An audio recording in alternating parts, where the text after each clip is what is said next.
The summer of 1948, Jamaica's first ever Olympic team assembled inside England, not yet an independent nation, flaunting the black, green, and gold, but emerged with some of the fastest runners in the world, specifically in the 400-meter event.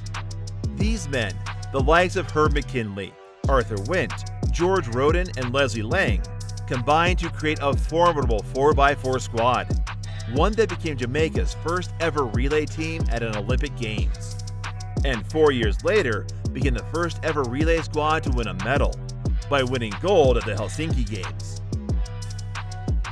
Since then, the history of the event has remained strong in the country, despite not winning any other gold since that day 72 years ago.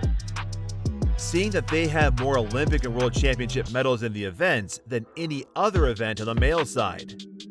However, in 2024, we may be witnessing firsthand what is the lowest point of the nation's relay legacy. May 4th through 5th, the World Relays took center stage in the Bahamas. This time, it was not the traditional championship, with teams seeking to be the best in the world, but rather qualification spots being decided.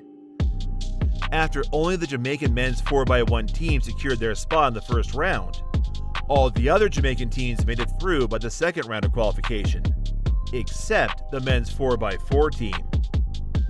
Failure to qualify at this meet meant Jamaica had to fight for the last two remaining spots, determined by time.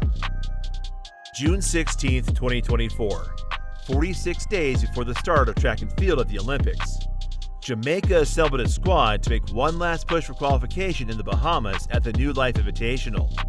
A team made up of the fastest Jamaican, Javon Powell, as well as other collegiate standouts such as Kimar Farquharson, Raheem Hales, and Therese Roden chased a time of 2 minutes 59.12 seconds to ensure that they remained in a qualification spot for the Paris Games. Hales finished the first lap in 45 seconds, meaning the Jamaican started the race on course for 3 minutes flat. Afterwards, Powell, a consistent 44 leg for the Florida Gators, produced another leg in that time, handing over to Farquharson in 1 minute and 29 seconds, getting the team on pace to run in the region they needed to. However, after another 45-second leg by Kimar, it meant once he handed the baton to Therese, the goal was to get 44 seconds or faster to ensure that they took a spot from Zambia or even France. Unfortunately, after a strong run, the Clemson representative was unable to pull it off, coming through the line in 2 minutes 59.75 seconds, missing the mark. It was undoubtedly a super run, a time that makes Jamaica the third fastest nation in the world, but not enough to make the Olympics. What this essentially means is that a 76-year-old legacy has come to an end, with Jamaica having a mile relay team at every Olympics since 1948. Now we look forward to see how the sprint capital responds, as it faces its hardest struggles in an Olympic year since their domination began back in 2008.